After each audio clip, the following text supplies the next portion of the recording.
Time when she is pregnant she is not taking that as opportunity, अर्थात उनके लिए आज ये उपलब्धि नहीं है। आज वो उस बच्चे का अपने जीवन में आने को एक संकट, एक कष्ट की तरह देख रहे हैं। इसीलिए व्यवस्थाएं ऐसी हो गई हैं कि आजकल लोग एक बच्चे से ज़्यादा के लिए प्रयास ही नहीं करते। और अभी रिसेंटली एक अनुभव है हमारा जिसमें कि पता चला कि हम 2 ही खुश हैं, हम अपने बच्चे को अफोर्ड नहीं कर सकते। हम बहुत आधुनिक पीढ़ी में चल रहे हैं, लेकिन ये आधुनिकता ऐसी कैसी जो कि आज बच्चे को अकेला कर दे? ये आधुनिकता कैसी जो आज माता पिता से बच्चे को दूर कर दे? कैलकुलेशन लेवल कितना अच्छा है ये कैसे पता चलता है? आप किसी भी संख्या को सामने रखिए, उसका गुणा और उसका जोड़ बच्चा सहज बता दे, लेकिन आजकल एक छोटे से छोटे गुणा करने के लिए बच्चा मोबाइल पे डिपेंडेंट है। तो ये बात हमेशा सिखाई गई है, वेदों में प्रमाणित है। पुराने जो लोग हैं, बुजुर्ग हैं, उन्होंने भी ये चीज़ को कहा है कि भोजन, भजन, साधना और साधन, इनका कभी प्रदर्शन नहीं होना चाहिए। कि इंसान को इस बात पे विश्वास करना चाहिए कि समय सबसे बड़ा बलवान है। आप समय से पहले अगर शीघ्रता करेंगे तो आप मुंह की खाएंगे, क्योंकि समय तो ऑलरेडी निश्चित है। आपने जिस दिन इस दुनिया में अपना पहला कदम रखा उस दिन ये निश्चित हो गया आप किस दिन अंतिम श्वास लेंगे। जो बच्चे माता पिता की सेवा, अपने दादा दादी की सेवा, अपने नाना की सेवा नहीं कर पाते, उनको फिर से इस मृत्यु लोक में भटकना पड़ता है महाराज, और ये परम सत्य है।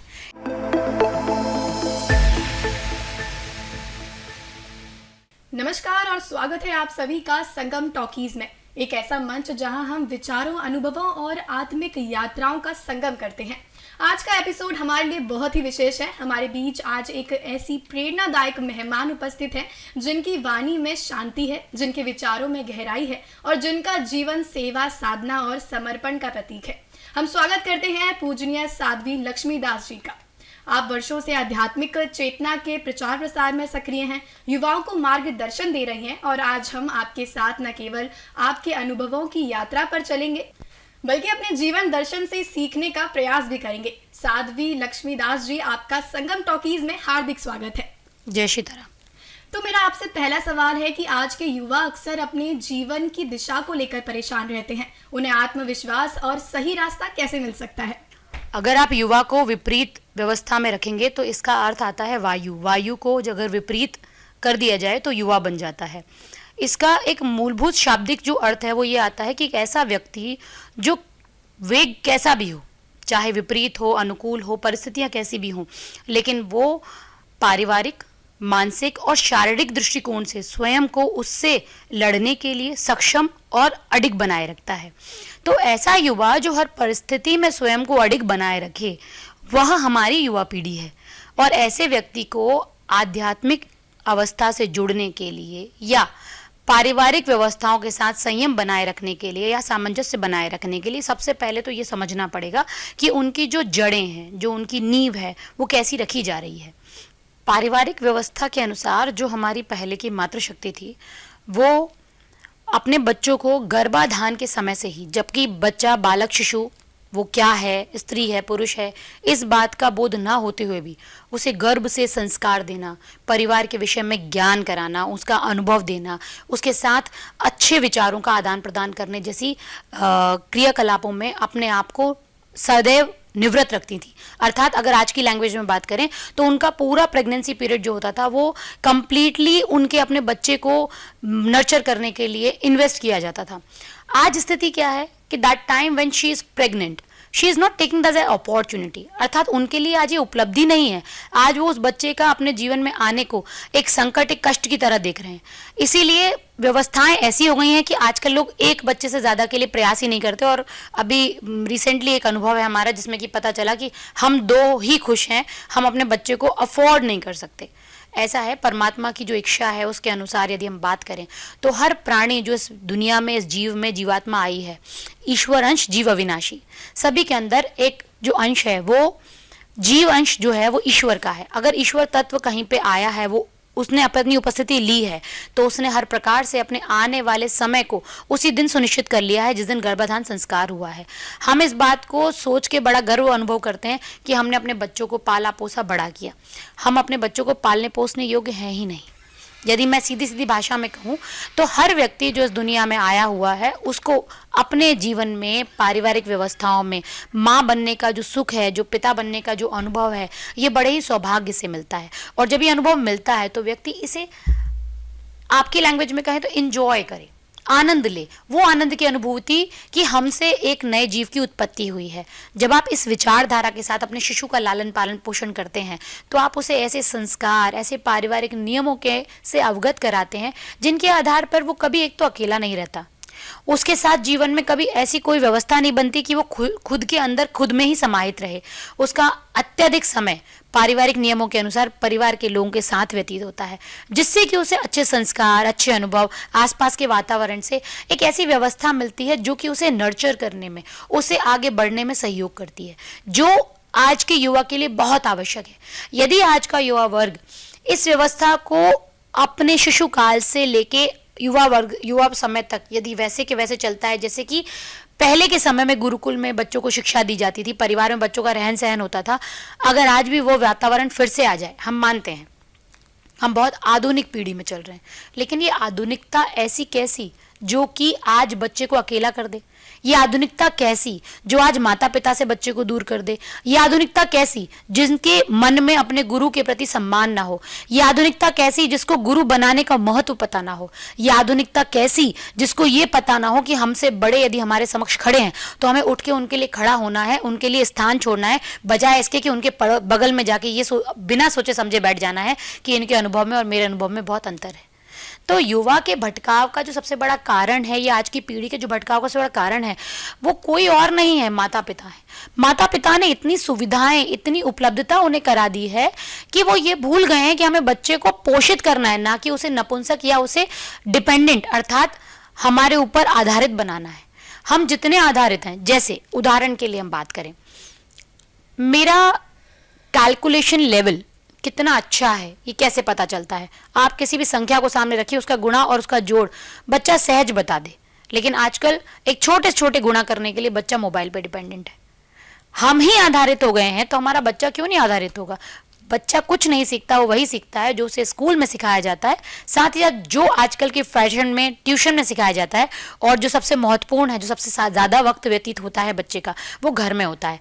घर में माँ के हाथ में मोबाइल है, पिता के हाथ में मोबाइल है, बहन मोबाइल का उपयोग कर रही है, भाई लैपटॉप और मोबाइल का उपयोग कर रहा है, तो बच्चा क्या सीखेगा कि मोबाइल ही दुनिया है, मोबाइल ही वर्ल्ड है। इसी के कारण युवा की मानसिकता आधारित होती जा रही है, जिसके कारण हमारे धीरे धीरे नपुंसकता की ओर अग्रसर हो रहे हैं। ये कहने में अतिशयोक्ति नहीं है कि आने वाली पीढ़ी हमारी एक 2+2 करने के लिए भी एक बार मोबाइल से ज़्यादा बात करेगी हमसे कम। हम लोग आजकल देखते हैं कि सोशल मीडिया पर लोग एक दूसरे से तुलना करते हैं, इससे उनके कॉन्फिडेंस पर असर पड़ता है, तो आपके अनुसार इससे कैसे बचा जा सकता है? देखिए, एक बात में कोई संदेह नहीं है कि यथार्थ को कोई नहीं मिटा सकता। सत्य को कहते हैं सांच को आँच नहीं। यदि सत्य है तो ये बात हमेशा सिखाई गई है, वेदों में प्रमाणित है। पुराने जो लोग हैं, बुजुर्ग हैं, उन्होंने भी ये चीज़ को कहा है कि भोजन, भजन, साधना और साधन, इनका कभी प्रदर्शन नहीं होना चाहिए। आपने देखा होगा मंदिरों में भगवान को भोग लगता है, बकायदा पट बंद किए जाते हैं। कहीं पे कोई भी व्यक्ति यदि आहार ग्रहण कर रहा है या भजन कर रहा है या साधना में है या उसने किसी भी नए साधन की उपलब्धि प्राप्त की है, ये सब उसके स्वयं के लिए है। ये परमात्मा पे उसके और परमात्मा के बीच की उसकी कृपा दृष्टि है। इसका प्रदर्शन व्यक्ति जितना करेगा उतना वो कलयुग के कलिकाल से प्रभावित होता जाएगा। हम कब कंपटीशन करते हैं, कब किसी के साथ अपनी बात को प्रतिस्पर्धा में जाते हैं? जब हम किसी दूसरे को देखते हैं। हम ये क्यों नहीं सोचते हैं कि जो दिख रहा है वो यथार्थ नहीं है? क्योंकि ये बात एक कॉमर्शियल लैंग्वेज में मैंने कहीं सुनी थी, जो दिखता है वो बिकता है। बेसिकली वो दिखाना इसीलिए पड़ता है कि उसे बेचना है। यदि आपका आनंद बिकाऊ है, आप प्रदर्शन कीजिए। यदि आपका जो संबंध है वो बिकाऊ है, आप प्रदर्शन कीजिए। यदि आपके हर भाव का एक मूल्य है तो आप उसे प्रदर्शित कीजिए। नहीं तो आपकी प्रसन्नता का कोई मूल्य नहीं है। अपने माँ की प्रसन्नता का कोई मूल्य नहीं होता। प्रसन्नता कब होती है? जब बच्चा अच्छे नंबरों से पास होता है, माता पिता प्रफुल्लित होते हैं, उस आनंद का प्रदर्शन नहीं होता। जब हमारे बच्चे की नौकरी लगती है, उसके जीवन में पदोन्नति का अवसर आता है, उसका प्रदर्शन नहीं होता। ये सब गोपनीय बातें हैं, किसी की नजर ना लग जाए, ऐसा हमने अपने बड़े लोगों से सुना है, सभी ने सुना होगा। लेकिन हम आजकल उसको सोशल मीडिया के माध्यम से, जो आपने कहा रील के, रियल लाइफ के अलावा अन्य जो माध्यम है, अन्य जो साधन है, उनसे दिखावा करके हम खुद इस बात का आमंत्रण करते हैं कि आइए और हमें नजर लगाइए। आपको एक बात बताएं, कहने में अतिशयोक्ति नहीं है, एक हाय इतनी बुरी चीज होती है कि वो पत्थर को भी तोड़ देती है। ये हम नहीं कहते, ये सिद्ध पुरुषों के मुखवाणी है, उनके श्रीमुख से निकला हुआ है। तो यदि किसी की नजर लगने से व्यक्ति का जीवन का अंत हो सकता है, पत्थर टूट सकता है, तो आप सोचिए आपके जीवन में जो कठिनाइयां, जो परेशानियां आ रही हैं, उनका सबसे बड़ा मूल कारण तो आप स्वयं है, क्योंकि आपने ही तो अपनी चीजों का प्रदर्शन करके उसको नजर के लिए उपयोगी बनाया है। अक्सर आजकल बहुत से युवाओं को छोटी छोटी बातों पर जीवन छोड़ने जैसे ख्याल आते हैं, तो इस पर आप क्या कहना चाहेंगे? क्योंकि युवा वर्ग हो या प्रौढ़ अवस्था हो या वृद्ध अवस्था हो, लोगों को जीवन का मूल्य नहीं पता, इसलिए लोग उस चीज़ को छोड़ने को तैयार हो जाते हैं। जैसे अगर आपको हम छोटी सी बात कहें, कोई चीज़ बहुत सस्ती सी है, इसका कोई मूल्य नहीं है, आप उसे कहीं भी छोड़ के आ जाएंगे, लेकिन महंगी वस्तु का आप हमेशा संयोजन रखेंगे, उस पर हमेशा ध्यान रखेंगे। जीवन का जो महत्व है, यदि वो किसी को वाकई बोध हो जाए, तो व्यक्ति कभी अपने जीवन के अंत करने के विषय में विचार भी नहीं करेगा। लेकिन उसके लिए उसकी महत्वाकांक्षाएं उसके जीवन के आगे इतनी बड़ी हो जाती हैं कि जीवन तुच्छ हो जाता है। जब जीवन तुच्छ होगा तो जीवन में देखिए, जीवन में सब कुछ है, प्रसन्नता है, आनंद है, मृत्यु है, जन्म है। मृत्यु एक शाश्वत सत्य है, आप उसे बदल नहीं सकते, लेकिन उसे परमात्मा की दृष्टि से यदि स्वीकृति मिले तो वो आपके लिए सहयोगी बने। यदि आप उसका स्वयं उपभोग करेंगे अपने आनंद के लिए और अपनी स्वयं की निर्बलता को प्रदर्शित करने के लिए, आप जब उसका आनंद लेने का प्रयास करेंगे, आप उसके साथ लिप्त होना चाहेंगे, तो उसका जो परिणाम है वो इतना कष्टदायी है कि आपको हम यदि बताएं तो, हम यदि कोई व्यक्ति ने पंखे पर लटक के आत्महत्या कर ली, तो आपको क्या लगता है वो सीधा बैकुंठ पहुंच जाता है? नहीं, उसे 3 ऐसे स्थान मिलते हैं जो हमारे जीवन तत्व से संबोधित हैं। आपको पता है भगवान का मूल अर्थ क्या है? भूमि, गगन, वायु, अग्नि और नीर। इनमें से 3 तत्वों में उसका विलय होता है, क्योंकि वो ईश्वर शक्ति से नहीं गया है, वो स्वयं की प्रेरणा से गया है। वो जब वायु में जाता है तो वायु के जो लोग हैं, जो लोग इस व्यवस्था से गए हैं, जो आत्महत्या करके गए हैं, वो लोग अपने उसको स्थान नहीं देते सहज भाव से, उसको बहुत कष्ट होता है। लेकिन जीवात्मा जब जाती है तो कहीं बोल नहीं सकती ना, वहां से उसे भगाया जाता है। तो अग्नि में जो लोग हैं, उनके साथ जो लोग जल के मरते हैं, आत्महत्या करते हैं, उनके साथ जब वो पहुंचता है तो वो भी उसे स्वीकार नहीं करते। जब वो व्यवस्था बनती है कि भाई वो लोग निकाल देते हैं, तो वो जल के साथ अपनी सानिध्यता बनाता है। जल में जब जाता है तो नीर के जो लोग हैं, भाई हर व्यक्ति का अपना लोग है, वो उसे एक्सेप्ट नहीं करते। जब वो एक्सेप्ट नहीं करते तो आप सोचिए, जिस व्यक्ति के पास स्वर नहीं है, अपनी बात को व्यक्त करने का कोई उपाय नहीं है, वो व्यक्ति उस स्थिति में ये सोचता है इससे अच्छा तो मैं जीवित अच्छा था। तो वहां जाके स्वयं को इतना निर्बल, इतना असहाय मान के और ये सोचना और पछतावा करना कि अच्छा था मैं जीवन था, कम से कम मेरी बात कोई सुन तो रहा था, उससे बेहतर है कि आप ऐसा कोई कर्म करने के पहले एक बार नहीं 100 बार सोचें। और यदि आप परिवार के साथ अपना समय व्यतीत करते हैं तो मैं आपको ये सुनिश्चित कर सकती हूँ कि आप कभी ऐसा स्टेप नहीं लेंगे। कारण क्या है? बहुत छोटा सा कारण है। एक व्यक्ति हमें प्रेम नहीं करता, हमने आत्महत्या कर ली, शरीर त्याग दिया। एक व्यक्ति हमसे बुरा बर्ताव कर रहा है, हमने शरीर त्याग दिया। एक व्यक्ति हमारा मान सम्मान नहीं रख रहा, हमने शरीर त्याग दिया। लेकिन हम ये कैसे भूल जाते हैं, कितने ऐसे लोग हैं जिनके जीने का सहारा हम है, कितने ऐसे लोग हैं जिनके प्राण हमें बसते हैं, कितने ऐसे लोग हैं जो हमें सिर्फ प्रसन्न देखकर आनंद लेते हैं, मुस्कुराते हैं। तो जिनके आप प्राणाधार हैं उनको देख के प्रसन्न रहिए, ना कि उनको देख के जो पहले से ही निकृष्ट हैं। जिसका खुद के जीवन में कोई सम्मान नहीं, वो आपका क्या ही सम्मान करेगा। जिसका खुद के जीवन का कोई मूल्य नहीं, वो आपका क्या ही मूल्य देगा। जिसको किसी स्वयं के आनंद से अनुभूति नहीं होती, वो आपके आनंद में कहाँ ही आनंद ढूंढेगा। तो ऐसे व्यक्ति के लिए प्राण त्याग ना मूर्खता है, और उस मूर्खता भरे निर्णय को लेने वाला सबसे बड़ा मूर्ख है। इससे ज्यादा हम कुछ नहीं कहेंगे। आज की पीढ़ी को सफलता जल्दी चाहिए, जिसके लिए वो अपना धैर्य खो देते हैं। तो ऐसे में वो अपना धैर्य कैसे लाए? देखिए, अभी कुछ समय पहले की बात है, एक व्यक्ति हमें मिला, कहता है कि माता जी मैं निकला था यात्रा पे, अचानक मार्ग में मेरी गाड़ी पंचर हो गई। तो मेरी गाड़ी क्यों पंचर हुई? एक समय निश्चित है आपका मंदिर में आके ठाकुर जी के दर्शन करने का और ठाकुर जी के आपके दर्शन करने का। भाई आप उनमें प्राण प्रतिष्ठा करते हैं, अर्थात क्या होता है कि मूर्ति के अंदर प्राण प्रतिष्ठा हो गई है। हम मानते हैं ये ठाकुर जी हैं, राघव हैं, ये कृष्ण हैं, ये श्याम सुंदर हैं। जब हम ये मान रहे हैं और इतने सारे लोग ये बात मान के विद्वत्ता के आधार पर उनकी सुबह शाम नित्य साधना वंदन पूजन कर रहे हैं, तो जब आप उस दिव्य तीर्थ स्थान पे पहुंचते हैं तो आप उनके दर्शन भले ही कर रहे होते हैं, लेकिन वो भी आपके दर्शन कर रहे होते हैं। तो जिस समय को उन्होंने सुनिश्चित किया है कि इस समय इसको मेरे दर्शन होंगे, उसी समय आप वहां पहुंच पाएंगे। आप कई लोगों से अगर वार्तालाप करेंगे तो आपको पता चलेगा, कई लोग प्लानिंग करते हैं हम इस यात्रा पे जा रहे हैं, उस यात्रा पे जा रहे हैं, नहीं जा पाते क्योंकि उनके भाग्य में नहीं लिखा। ठाकुर जी आपका दर्शन नहीं करना चाहते, लेकिन जिस समय उनको दर्शन करने हैं, कई लोग आपको मिलेंगे जो कहेंगे अनायास ही मैं तो आ ही नहीं रहा था, मेरा प्लान बन गया, मैं इनके साथ बैठ के आ गया, मैं इनके साथ बैठ के आ गई, मुझे तो आना ही नहीं था। ये सब कब होता है? क्योंकि इन सबका समय निर्धारित है। जो आपने प्रश्न किया उसका ये उत्तर इसलिए है कि इंसान को इस बात पे विश्वास करना चाहिए कि समय सबसे बड़ा बलवान है। आप समय से पहले अगर शीघ्रता करेंगे तो आप मुंह की खाएंगे, क्योंकि समय तो ऑलरेडी निश्चित है। आपने जिस दिन इस दुनिया में अपना पहला कदम रखा उस दिन ये निश्चित हो गया आप किस दिन अंतिम श्वास लेंगे। जब ये सुनिश्चित है तो आपके बीच की सारी कर्म गति सुनिश्चित है। कर्म करके व्यक्ति समय को बलिष्ठ और कमजोर कर सकता है, लेकिन समय को बदल नहीं सकता।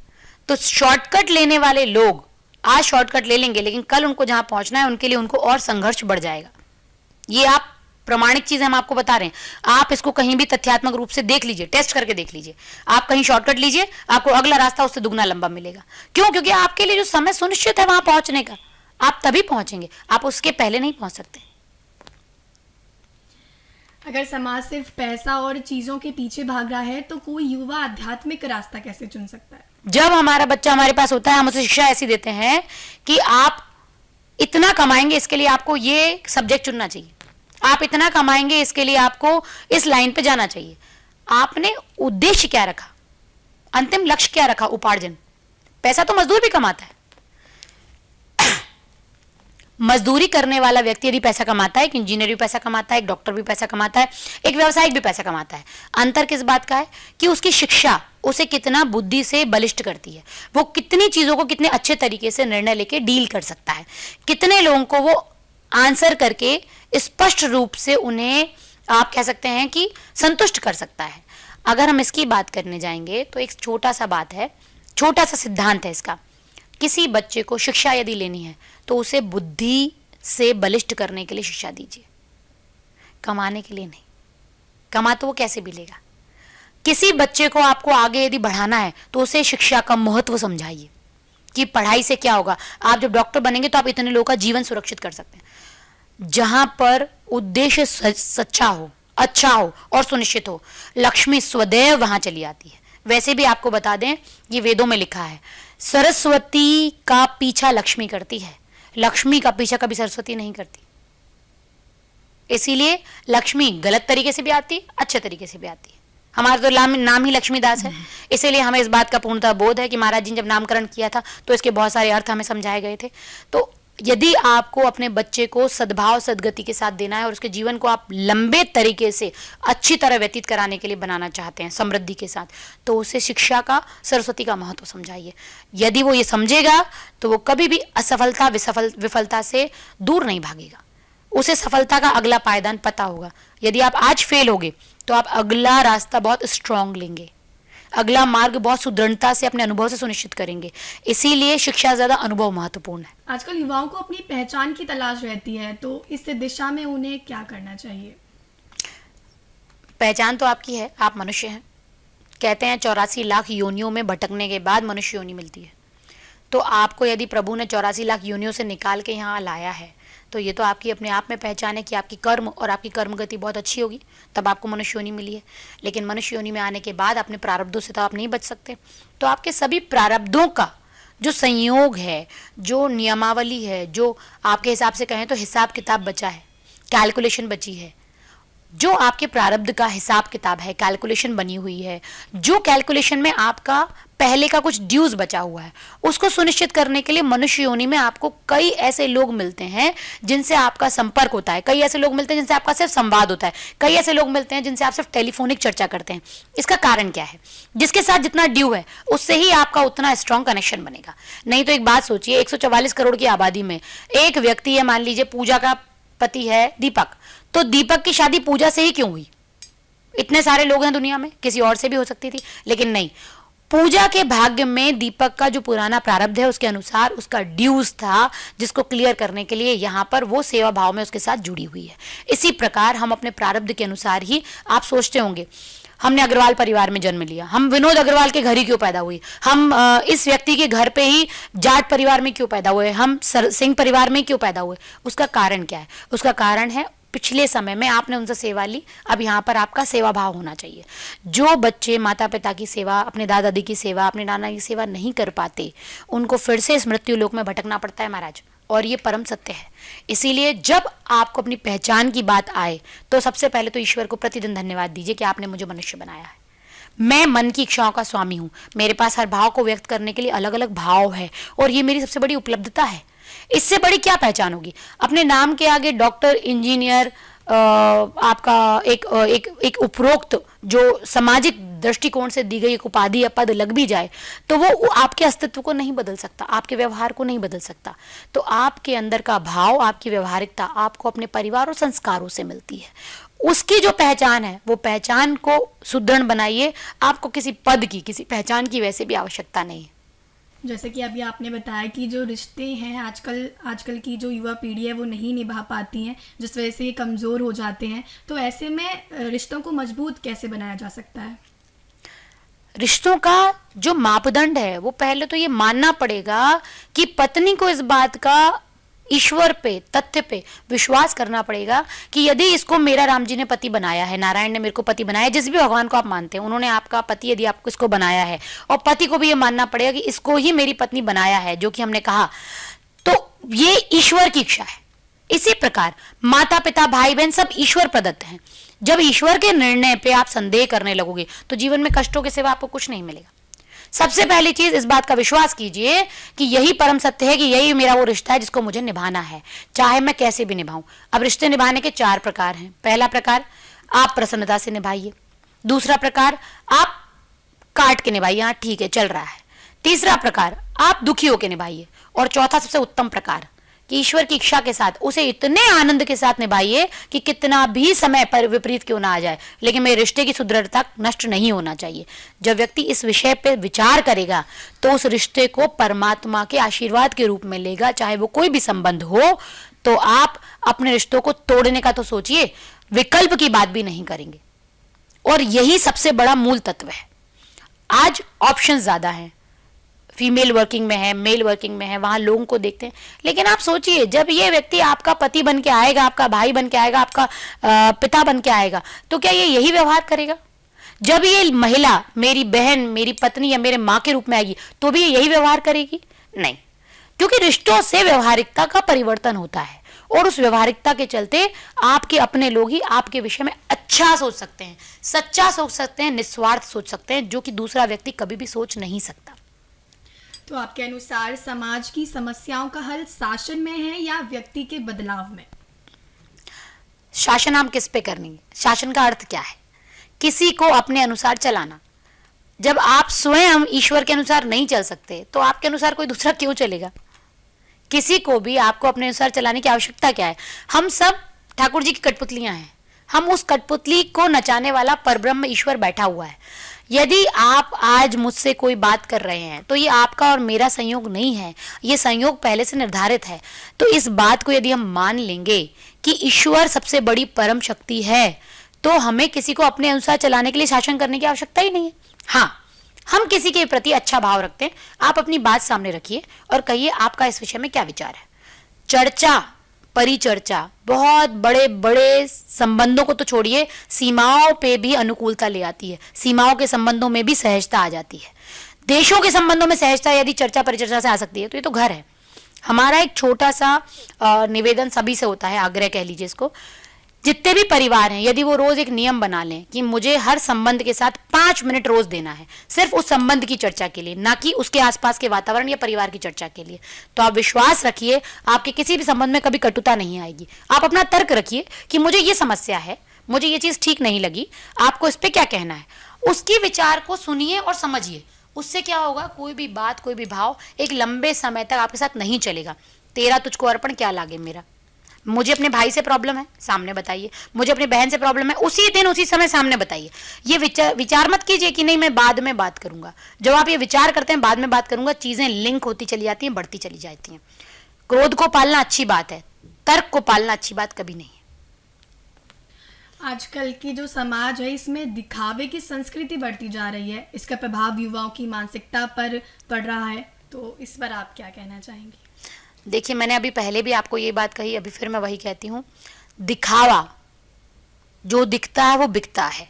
दिखावे पे बस वही लोग विश्वास करते हैं जिनको हमारी किसी चीज़ को बेचना हो। अगर आप अपने आप को प्रोडक्ट समझते हैं तो आप दिखावा कीजिए, कोई दिक्कत नहीं, कोई आपत्ति नहीं, ये आपका कर्म है, ये आपका धर्म है, क्योंकि आपके उपार्जन में वो सहयोगी है। लेकिन यदि आप प्रोडक्ट नहीं है, यदि आप मूल्य निर्धारण की वस्तु नहीं है, यदि आप सेलेबल नहीं है, यदि आप विक्रय वस्तु नहीं है, तो दिखावा करने से कुछ नहीं होगा सिवाय एक चीज के कि आपको लोगों की नजरों में जो नजर लगेगी उससे आपका कुछ ना कुछ बुरा हो सकता है, कुछ ना कुछ आपको कठिनाइयां झेलनी सकती हैं। आपका जो जीवन बढ़िया चल रहा है वो बढ़िया की जगह कठिनाइयों युक्त हो जाएगा, समस्याएं आ जाएंगी, आसपास के लोग ही आपको कुछ ऐसी व्यवस्थाओं में उलझा देंगे कि जिनका आप कभी निराकरण नहीं कर पाएंगे। बहुत से युवा ये महसूस करते हैं कि उनकी आवाज़ या भावनाएं कोई नहीं समझता, तो ऐसे समय में ऐसे अकेलेपन से कैसे निपटें? आपके यदि जीवन में नियम है, नियम कैसे? मुझे सुबह 9 से 10 के बीच जब परिवार के साथ बैठना है और प्रसाद पाना है, प्रसाद अर्थात आपकी भाषा में भोजन करना है, उस समय पे उसके बाद की मेरी जो प्रणाली है, जो व्यवस्था है वो सुनिश्चित हो। जैसे कई घरों में बच्चे स्कूल जाते हैं, उनका टाइम टेबल फिक्स है, सुबह 7 बजे टिफिन बन जाएगा, बच्चे स्कूल चले जाएंगे, बच्चा 2 बजे आएगा, ट्यूशन जाने के लिए तैयार होगा, 2 घंटे का उसे समय मिलेगा। ऐसे नियम जब आपके घरों में लागू होते हैं, उस बीच में जब आपकी रियल लाइफ चल रही होती है, उसमें रियल लाइफ का जो इन्वॉल्वमेंट होता है, जो आनंद होता है, जब आप उसे जीने लगते हो तो आपको रियल लाइफ में इंटरेस्ट नहीं आता। जब ऐसा होता है तो आपके जीवन में अकेलापन रहता ही नहीं है, क्योंकि मम्मी को चिंता है मेरा बेटा आएगा, पापा को चिंता है मेरे बच्चे को पैसे की आवश्यकता है, बहन को चिंता है कि मेरा भाई पढ़ रहा है। और जब आपस में संवाद होता है तो संवाद में अकेलेपन की कहीं गुंजाइश ही नहीं होती। आजकल बच्चे पढ़ने के लिए बाहर रहते हैं, बाहर रहना अच्छी बात है, लेकिन ऐसा कौन सा शहर है, ऐसा कौन सा देश है जहां पर स्कूल कॉलेज नहीं है? सब जगह है। हमें क्यों अपने बच्चों को खुद से दूर करना है? शादी के बाद बेटियां बाहर चली जाती हैं, शादी करेंगी, दूसरे घर जाएंगी, लेकिन जब बेटियों को हमसे दूर जाना ही है तो शिक्षा के लिए उनको बाहर क्यों भेजना? बेटों को बहू के आने के बाद अपनी व्यावसायिक व्यवस्थाओं के लिए, उपार्जन के लिए बाहर जाना ही है। अगर हमारे यहाँ अपॉर्चुनिटीज कम है या उपयोगिता नहीं है तो हम पहले शिक्षा के लिए उसको बाहर क्यों भेजें? पहले शिक्षा के लिए लोग बाहर नहीं भेजते थे, स्कूल कॉलेज सब जगह होते थे, उनका एक समाधान खोजा जाता था। ऐसा क्या है IIM अहमदाबाद में जो IIM कोझिकोड में नहीं है, लेकिन कोझिकोड का बच्चा अहमदाबाद जाके पढ़ रहा है? क्यों? IIM ये भी IIM वो भी है। हम जब व्यवसाय की व्यवस्था में जाते हैं तो हम अपने क्षेत्र की व्यवस्था को देखते हुए अनुकूल उपयोग का, अनुकूल उपयोगी वस्तु का अगर हम व्यवसाय करते हैं, आपको बाहर जाने की आवश्यकता नहीं है। हम स्वयं ये निर्णय ले रहे हैं कि हम अपने परिवार से दूर रह के प्रसन्न रहेंगे। जबकि आप विश्वास करें, एक समय था लोग न्यूक्लियर फैमिली में प्रसन्न थे, लेकिन आज लोग न्यूक्लियर फैमिली में प्रसन्न नहीं है, क्योंकि उनका उपार्जन से ज्यादा व्यय है, मतलब इनकम से ज्यादा इन्वेस्टमेंट है, इनकम ज्यादा उनका एक्सपेंसेस है, जिसको वो बेयर नहीं कर पा रहे हैं, जिसके कारण लोग मानसिक रूप से, शारीरिक रूप से रोगी होते जा रहे हैं। उनकी दिनचर्या व्यवस्थित नहीं है, उनका खाने का, भोजन का समय व्यवस्थित नहीं है। तो ये सब हमें हीनता की ओर ले जा रहे हैं, ना कि हमें कुछ दे रहे हैं। तो जैसा कि आपने कहा कि जो बच्चे हैं वो बाहर जाते हैं पढ़ने के लिए, तो ऐसे में वो गलत संगतियों में पड़ जाते हैं, आदतों में पड़ जाते हैं, तो ऐसे में उन्हें प्यार से सही रास्ते पे कैसे लाया जाए? देखिए, बच्चों के लिए सबसे बड़ा जो संबल है, जो उनका बल है, वो है उनकी स्ट्रेंथ, उनका परिवार, क्योंकि परिवार रीढ़ की हड्डी है। परिवार जिस तरह की शिक्षा देगा, जिस तरह की संगत में रखेगा, बच्चे उसी संगत की ओर आकर्षित भी होते हैं। जब वो अपना सर्कल भी बनाते हैं, अपने दोस्त भी ढूंढते हैं, तो उनको ये पता है कि मेरी मम्मी किन के साथ जाने से मुझे डांटेगी। लेकिन आजकल घरों में डर ही खत्म हो गया है। हम बच्चों से डर रहे हैं, बच्चे हमसे नहीं डर रहे हैं। बात यह नहीं कि बच्चे को डराया जाए, लेकिन अच्छे बुरे के ज्ञान के लिए यदि डर आवश्यक है तो वो होना चाहिए। यदि सही और गलत के निर्णय लेने के लिए भय आवश्यक है परिवार का, तो वो होना चाहिए। बच्चों से डर के बच्चों का पूरा आने वाला जीवन खराब करने से अच्छा है कि बच्चों को छोटी आयु से इस बात से भयभीत न रखा जाए, लेकिन उन्हें सही गलत में ये अंतर कराया जाए कि गलती करने पर डांट भी पड़ती है, जो कि आज परिवारों से विलुप्त हो चुकी है। हम बच्चों को यदि ये नहीं समझा पाएंगे तो बच्चे गलत संगति में भी जाएंगे। जब बच्चे गलत संगति में जाएंगे, हम फिर डॉक्टर ढूंढेंगे। डॉक्टर कुछ भी ठीक कर लेगा, लेकिन डॉक्टर बच्चे की मानसिकता ठीक नहीं कर सकता, जिसके लिए रीढ़ की हड्डी, बचपन के जो हमारे मूल्य हैं, हमारे जीवन के मूल्य हैं, उन तथ्यों का बच्चे के जीवन में सही तरीके से आना, अर्थात सही शिक्षा का फीड करना बहुत आवश्यक है। उसे पता होना चाहिए कि यदि मेरे माता पिता हैं, उनकी सेवा मेरा एकमात्र धर्म है। जैसे कि हम आपको बताते हैं, आपने कई महापुरुषों के श्रीमुख से भी सुना होगा, यदि 5 वर्ष की आयु का बच्चा अपने माता पिता की सेवा करता है नित्य, तो वो कभी किसी को प्रणाम करने में, किसी को आदर देने में संकोच नहीं करेगा। लेकिन यदि हमने ये सोचा नहीं बेटा तू जाके सो जा, तेरे को आवश्यकता नहीं है, तो उस स्थिति में क्या होगा? बच्चा तो बिगड़ ही रहा है, साथ साथ आपके जीवन के मूल्य समाप्त हो रहे हैं, साथ साथ आपके जीवन की मूल्यता खत्म हो रही है, साथ साथ आपके जीवन का जो तत्व ज्ञान है उसको आप क्षीण कर रहे हो। आज के दौर में करना है कुछ बड़ा, इस सोच के पीछे का दबाव युवाओं को कैसे मानसिक रूप से थका देता है? इसका संतुलित रूप क्या हो सकता है? बड़ा क्या होता है? बड़े की तो कोई परिभाषा ही नहीं है। आज यदि आप किसी पद पे पहुंचेंगे तो आपको पदोन्नति की आशा होगी, आप उस पद से आगे बढ़ेंगे तो आपको और अग्रसर होने की आशा होगी। यदि आप इसको आर्थिक व्यवस्था से बात करें तो आर्थिक रूप से यदि व्यक्ति किसी भी व्यवस्था में है तो आर्थिक व्यवस्था को, अगर आप आज 10 रुपए कमा रहे हैं तो कल आप 100 रुपए की इच्छा करेंगे, फिर आप परसों 1000 की करेंगे, उसके बाद आप 10,000 की करेंगे, 10,000 का व्यक्ति 1 लाख की करेगा, 1 लाख का व्यक्ति 10 लाख की करेगा, 10 लाख का व्यक्ति 1 करोड़ की करेगा। बड़े का कोई भी अभिप्राय नहीं है, कोई भी सही मूल्यांकन नहीं है। बड़े के लिए सिर्फ ऐसा है, अगर आप सही नैतिक मूल्यों के आधार पर अपने जीवन को जी रहे हैं, उससे आप जो उपार्जन लेके आते हैं और उसको जब परिवार के लोग मिल बैठ के पाते हैं, बात का बहुत संयोजित उत्तर है लेकिन बहुत ही महत्वपूर्ण है। जब हम साथ बैठ के संयुक्त परिवार के साथ हमारा प्रसाद का आनंद ले रहे हों और हमारे अर्निंग में, मतलब कि हमारे उपार्जन में किसी तरह कोई त्रुटि ना हो और उसके बाद घर में किसी तरह का कोई ऐसा दोष ना हो जो कि शारीरिक कष्ट को या मानसिक कष्ट को या मानसिक पीड़ा को जन्म दे, तो आप ये मान लीजिए कि आप इस दुनिया में सबसे बड़े हैं। क्योंकि लोग शांति खोजने के लिए आजकल आध्यात्म के रास्ते को छोड़िए, आपको क्या कहते हैं, वनस्पतिक व्यवस्थाओं में जाते हैं, एकांत में जाते हैं, उनको एकांतवास करना होता है। इन सब की उस व्यक्ति को कभी आवश्यकता नहीं है जो व्यक्ति नैतिक मूल्यों से, परिवार से और संयुक्त संबंधों से, रिश्तों से बड़ा है। तो साध्वी जी, आपको क्या लगता है एक बेहतर समाज के लिए, निर्माण के लिए युवाओं को किन मूल्यों को अपनाना चाहिए? देखिए, इसको कहने में बहुत बड़ी बात नहीं है, लेकिन एक बात जो आपके प्रश्न से हमें स्मरण हुई, हम भारत को विश्व गुरु कहते हैं। आने वाले समय में हम विश्व गुरु की ओर अग्रसर हैं। बहुत सारे हमारे साधु संत हैं, संत समाज के बड़े बड़े विभूति हैं जो ये कह रहे हैं कि भारत विश्व गुरु बनने जा रहा है। अगर भारत विश्व गुरु बनने जा रहा है तो भारत को संस्कारों के लिए, मूल्यों के लिए, तर्कों के लिए विदेशी सभ्यता की क्या आवश्यकता? हम आज पूर्ण रूप से विदेशी संस्कारों का, विदेशी मूल्यों का, विदेशी रख रखाव का, विदेशी रहन सहन का, विदेशी परिधानों का अनुसरण करने को हम अपग्रेडेशन मानते हैं, बड़ा होना मानते हैं। स्वयं को हम स्टैटिक्स मानते हैं। आप लोगों की भाषा में हम एक अपना स्टेटस सिंबल मानते हैं कि जब हम आधुनिकता के नाम पर विदेशी मूल्यों को अपना रहे हैं, उनके परिधानों को अपना रहे हैं, उनकी थॉट प्रोसेस को एक्सेप्ट कर रहे हैं। क्यों? क्या भारत में संस्कृति की कमी है? क्या भारत में संस्कारों की कमी है?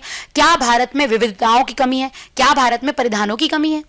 यदि हम भारत की बात करें तो भारत परिधान में, लोकप्रियता में, संस्कारों में, सभ्यता में और सामाजिक सांप्रदायिकता में सबसे बड़ा देश है। इतने बड़े देश जिसमें कि रंगों की कमी नहीं है, वहां हम बाहर के ब्लैक एंड व्हाइट में खुश हैं। क्यों?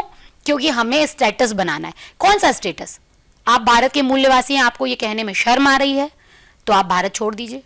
आप भारत की जन्मभूमि पे आपको उत्पत्ति मिली है, इसमें आपको बुरा लग रहा है तो आपके लिए दूसरे देश जो है वो पीआर दे सकते हैं।